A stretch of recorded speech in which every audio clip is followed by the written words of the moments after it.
All right, now it's going to get serious and boring.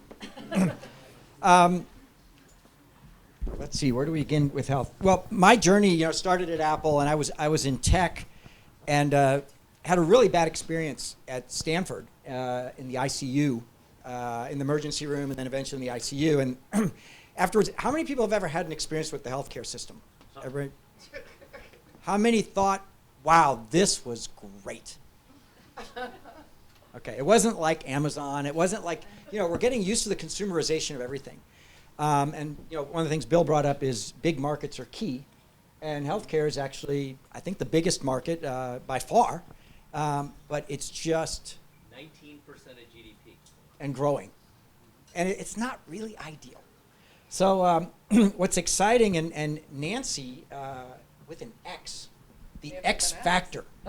Exactly. You also, like me, you also come from a different industry and are getting involved in health. So tell us a little bit about your journey. And I know you've had entrepreneurial success already.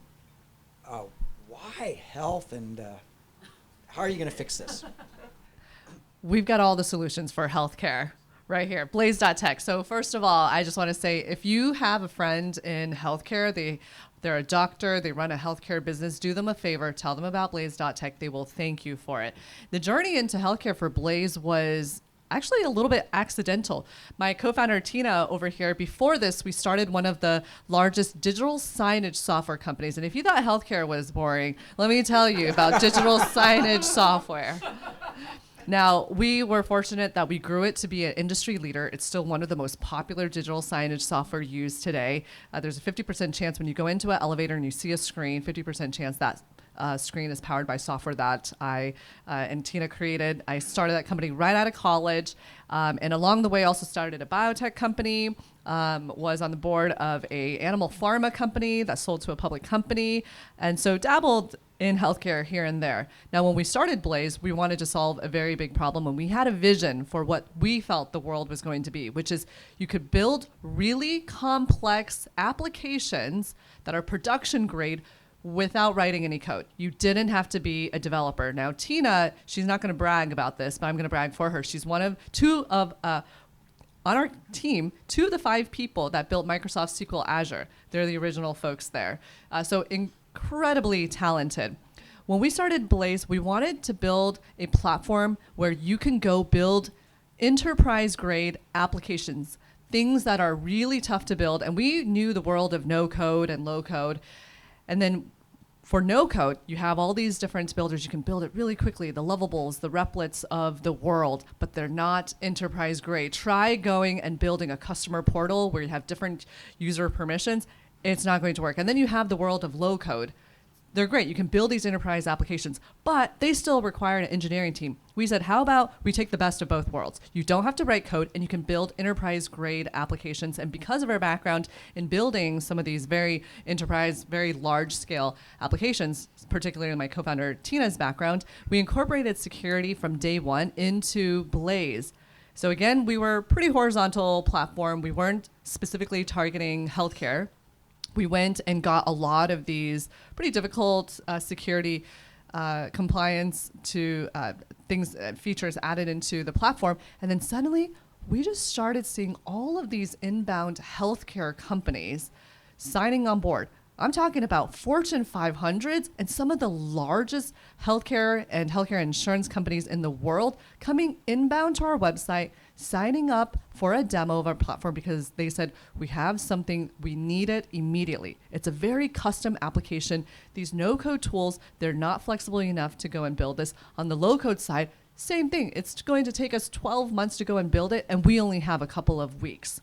And so this is how we got into the world of healthcare, is recognizing how difficult it is to build all of these different healthcare compliance, HIPAA-compliant applications and giving it out of the box for our customers. So as easy as it is for you to go, spin up some of these AI, using AI, these applications, front ends, prototypes in Blaze, you can go and launch enterprise-grade applications, ones that are having thousands of patients, and go and build it really in minutes or days instead of months and years.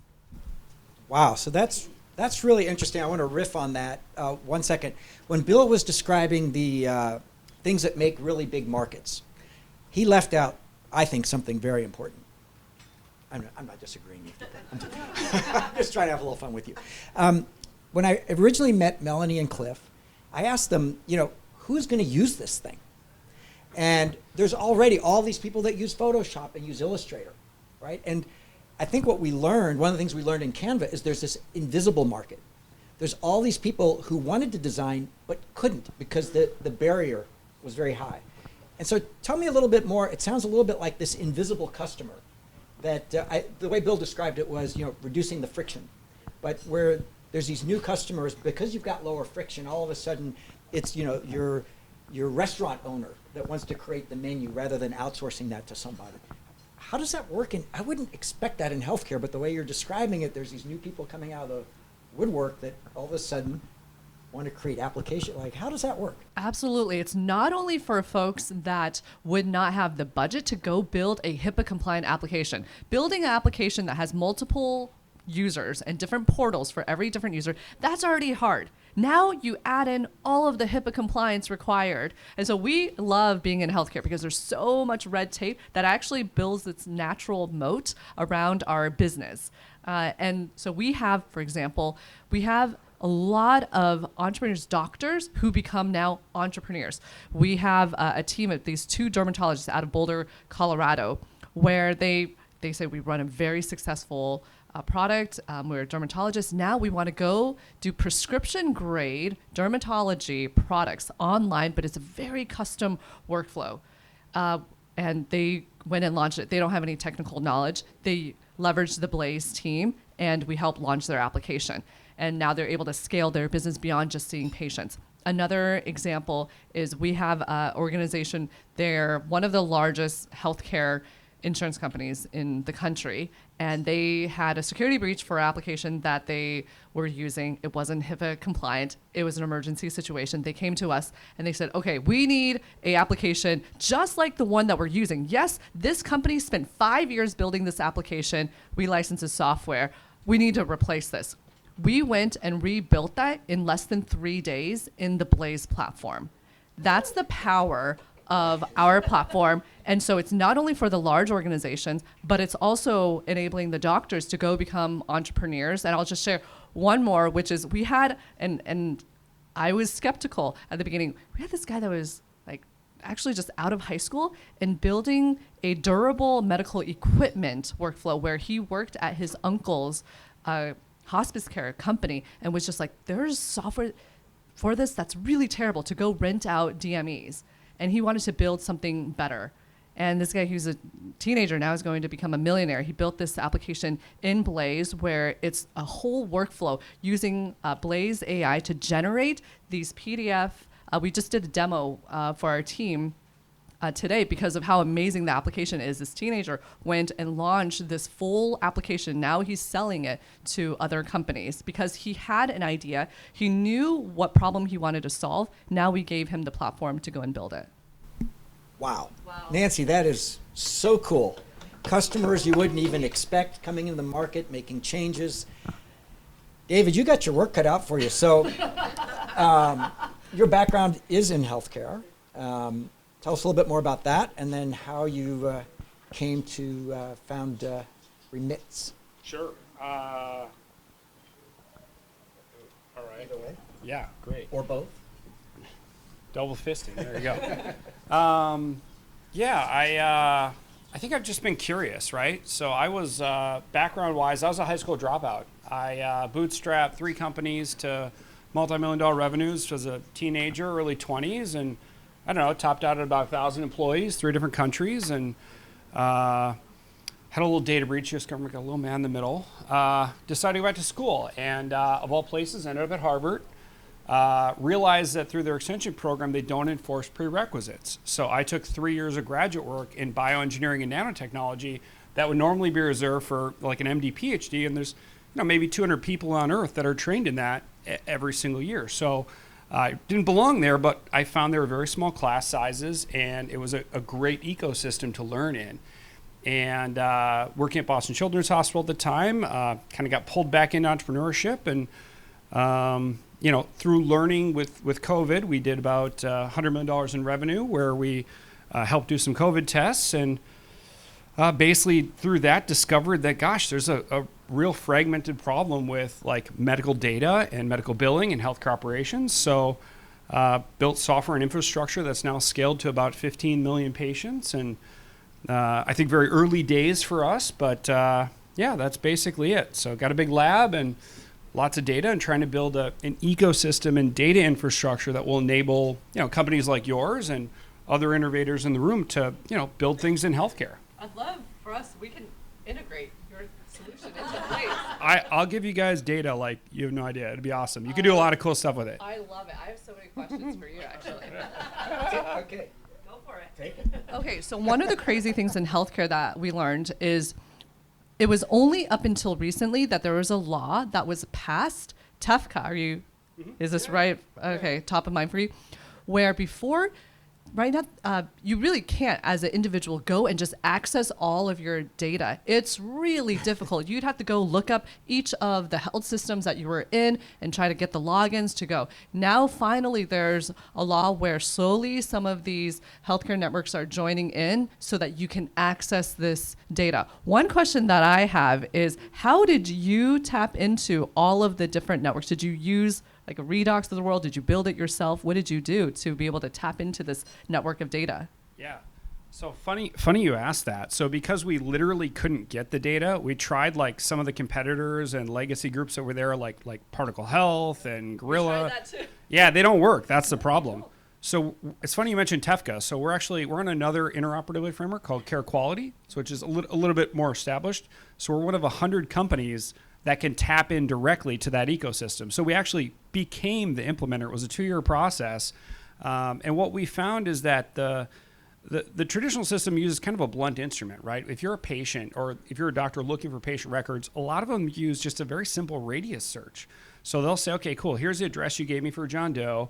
I'm gonna search 5, 10, 20 miles from that address, and that's it. And if your goal is to obtain lifetime longitudinal patient records, like that doesn't work. Like I've lived a lot of different places, and I'm sure most of you have too. So you have to have a smarter, more intelligent method of pulling those records. And we couldn't get any existing incumbents to do what we wanted. So we became one, and now we've become, over the last couple of years, pretty good at identifying how to, essentially kind of build our own universe on a per patient basis of their medical records, and, crawling the 100,000 plus endpoints that have these records. So yeah, if you want data, let's do it. And now, one of the other things about healthcare that I learned in this process is that a lot of these workflows, and to access the data, you have to be a doctor using it for a clinical workflow. Otherwise, you couldn't access this. How are you getting around that, or you're not? You're still complying with that? Yeah. So we comply with it. So there's actually 2 ways to get the data. So it can either be a physician who wants to use data for treatment, or it can be a patient who wants their own records. So either way works. One of the ways that we use it is we actually, and I think this is quite frankly my underlying motivation anyways, everyone wants the healthcare operations. I actually just want everyone to live happier, healthier, longer. So the treatment side is actually for me a little bit more exciting. So we just have a suite of products that if you want to query data, we'll just give you some treatment recommendations as part of that infused into the package. And then that checks the treatment box, makes physicians very happy, and from a patient perspective, hopefully leads to better quality of care. From a payer and cost perspective, leads to more cost-effective care. So, I think it's a great opportunity to optimize and, look for opportunities to, make things more efficient. We have a lot to talk about after this. Let's do it. All right. Well, thanks for taking over a little bit there, Nanxi. One thing in healthcare that you always end up talking about is, a couple of things you always talk about. Who pays and how do you make money? I mean, one of the things I've noticed about healthcare is there's so many issues. It's so inefficient, but there's dead startups everywhere. It's this weird, I don't know what you call that, a paradox, I guess, the irony. So tell us a little bit more about how does the regulatory environment impact you or enable you? In fact, if you look at some of the big companies in healthcare that have become multi-billion dollar, they were enabled by some kind of a regulatory change. Epic is a classic example. So tell us a little bit about how kind of payments work in your world, and why now? Is there something in the current administration or some regulatory change that has enabled your business? Yes, the why now for us is now a lot of folks are seeing how easy they can spin up some of these prototypes and apps, and they're like, I've got the design now. Now I need to go make it production grade. And so they'll look for a solution and they'll end up with Blaze. And for us, healthcare, it's even that much harder. As I was mentioning, building an application is already really difficult. Now, if you're a healthcare application and you're PHI, let's say you're a new founder going into healthcare, you knew you had a problem, and you want to build it. It's like, I've got all of the even workflows for this, but now it's like, oh, by the way, if you want to house any patient data, you need to be HIPAA compliant. You need to automatically have audit logs for any time somebody interacts with your patient data in the application. That's a full product in itself. And so for Blaze, it's literally, they don't have to do any of this. This is automatic out of the box. Things like two-factor authentication, things like automatically being logged out in 30 minutes if you haven't had activity, things like building all of the audit logging capabilities, all of the things related to user permissioning, because one of the HIPAA compliance requirements is that you're, as a user, only getting data for things that absolutely are relevant to you. So you as a doctor, you can't just go and see all the different patient data. It has to be relevant. This is a patient that you're seeing. So all of that out of the box. But that's what makes healthcare so hard, because let's say you already have it up and running, and then you have a hospital system you're pitching to, and they're like, are you HIPAA compliant? And you're like, oh my gosh, that's going to cost me millions of dollars to be HIPAA compliant. And for us, that's what we're solving for, is now organizations don't have to go. They got the excitement. They have people that want to use it, but they weren't compliant. Wow, that's such a great answer, using regulatory as a weapon rather than being on the other end of that. David, how about Remitz? I like the regulatory framework because I think it makes it probably a little more complex than it needs to be. And I think unfairly that's a competitive advantage, right? Because again, the more hoops you have to jump through, it creates a defensive moat, which I think as AI and technology continues to advance at the rate it is, that those moats become harder to find. So I think from that perspective, it's good. I think from a patient's perspective, there's really an opportunity to optimize that, right? Because the problem that I think we have right now with our healthcare system, and driven by regulatory environments, is that we have people optimizing for different things, right? You have physicians that, nobody woke up as a teenager and said, gosh, I want to go into healthcare so I can minimize my risk and make as much money as possible. Like that's not why you go to med school, right? You go to med school because you want to make a difference in patients' lives. You want to make a difference in human health. And I think, that motivation is changed by the regulatory environment, by the infrastructure that exists. And, on the payer side, again, they're motivated by pumping volume, right? They have limits on how much profit they can make. It's not like they want bad care to exist. It's not like they want to do the wrong tests, the wrong treatments. But there's a lack of interconnectivity and information. And I think, that fragmented system presents a real opportunity where, clearly in the US, it's a huge part of the GDP, but because of the regulatory environment, it's created barriers to entry that have blocked innovation. So I think the benefit of the legacy regulatory infrastructure is it creates the opportunity for the greatest change and the greatest impact with doing the least work out of a lot of industries. Like Canva probably has to work really hard to triple your revenue. We kind of got it easy. It's always another side of the coin. All right, and I know Amanda's going to try to keep us on schedule, but I want to ask one more. Last one. Okay, and the answer ideally would be 3 words, but you can go all the way to a sentence, and if you need 2 sentences, okay. What would you say is your vision for the future of health that you're enabling? No healthcare IT backlog. No healthcare IT. Very good. 4 words. I'm impressed. Wait, so 3 words, no more? No, that's the vision. What's your big vision for how Remitz will impact healthcare? Like world peace, that's 2. Yeah. Interplanetary species, 2. Old look young.